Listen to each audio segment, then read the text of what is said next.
So voter fraud, did it actually happen in the 2020 election? You've probably heard a lot of theories of the conspiratorial variety, but at least according to the New York Times front page today, election officials nationwide find no fraud. And we're gonna run through a little bit of this in just a sec. But before we get to it, I think we can learn a lot from people's actions. And I have an action for you that I want to analyze. And this is Texas Lieutenant Governor Dan Patrick, who just yesterday said he's offering up to $1 million to incentivize, encourage, and reward people for reports of voter fraud in Texas, even as there's been no evidence of mass voter fraud, and experts say it's rare. Patrick said that anyone who provides information that leads to a conviction will receive at least $25,000. That money will come from Patrick's campaign fund. Now, assuming this isn't illegal, and I have no idea if it is, he's free to do this. But can we acknowledge briefly that you generally don't offer $1 million for evidence of voter fraud if evidence of voter fraud is already apparent and all over the place? Exactly. This is what you do when you are hunting for something that you can't find. $1 million for a photo of Bigfoot. $1 million to track down the guy who stole my bicycle. That's what you do when you are facing no other option and all you have is your monetary resources. So let's just acknowledge that very briefly. It's the first logical thought you could possibly have, but many people miss that. No, I'm glad you said it because it really could escape you because you're too busy thinking about, oh man, can they do this? Oh, $1 million. But the first thought really should be, wait, why you needed to pay someone for tips when you just told us it's rampant? It's that ends it from the beginning. I mean, when Crime Stoppers puts out a call and says, hey, if you reward given to anybody who finds the culprit that was in this bank robbery photo, if someone goes and finds them, you give it to them because they haven't caught the guy yet. They don't say, we have this guy convicted for the bank robbery. Can anyone give us some tips? We'll offer you $1 million when you have him already. Yeah, no, so I'd like to announce that two things. One, we've caught the killer, but two, I've always wanted to make it rain. So let's find some more killers up in here. No, that's not how it works, Dan Patrick. Remember, Dan Patrick, very worried about voter fraud, something that influences an election in a way that doesn't have to do with the will of the people. Also, the guy that was perfectly fine with trying to limit early ballots by limiting the number of ballot drop-off locations, as well as other things like that. So there were people trying to mess with the election. I'm just saying, we know one of them. I don't need to give out $1 million to track down Dan Patrick. We got him. Now, really fast, we have a comment from him. He said, I support President Trump's efforts to identify voter fraud in the presidential election and his commitment to making sure that every legal vote is counted and every illegal vote is disqualified.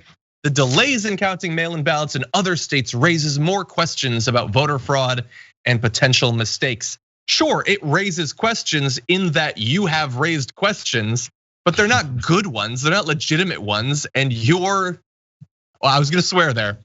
You are not one to be trusted, I will say. So yeah, all of this is Dan Patrick doing what all of the grifters in and out of politics on the right have done. It is a signal sent to one tiny orange man to say that I'm on your side. I think this thing was stolen from you too.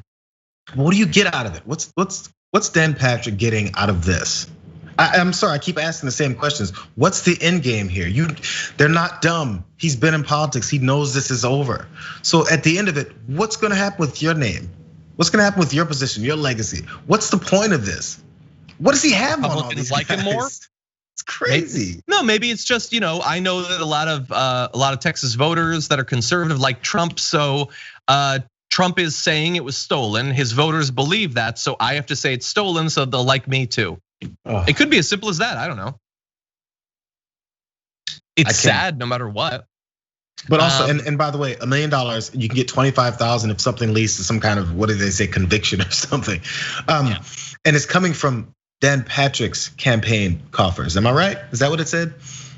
So people who gave to Dan Patrick because they support him for some reason in Texas, their money's now going to help defend Donald Trump on his wild goose chase for some evidence of voter fraud. So if you gave $25 to Patrick, if you gave $1,000 to him, That's where your money's actually going. Yep. People give money to a campaign because they support the candidate who's running.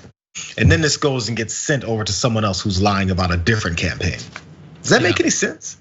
Yeah, well, if it makes you feel any better, and it won't, I am willing to bet $1 million that nobody gets $1 of that $1 million. First of all, because there's no voter fraud. Second of all, because it's not gonna lead to a conviction. Third of all, because Dan Patrick doesn't wanna give anybody money because he's a Republican.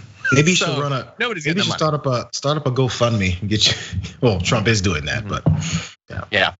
So that's not gonna happen. He provided no evidence of voter fraud. And by the way, back in October, he claimed that Democrats were trying to steal the election. And if the president loses Pennsylvania or North Carolina or Florida, they'll lose it because they stole it.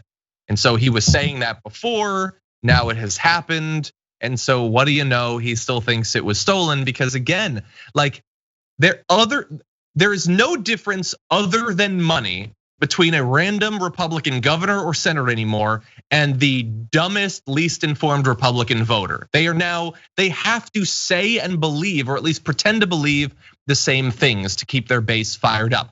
They're not the same. Fundamentally, every one of these Republicans is fabulously wealthy and would never spend a minute with one of those voters, but they claim the same stupid conspiratorial things. That is the Republican Party now.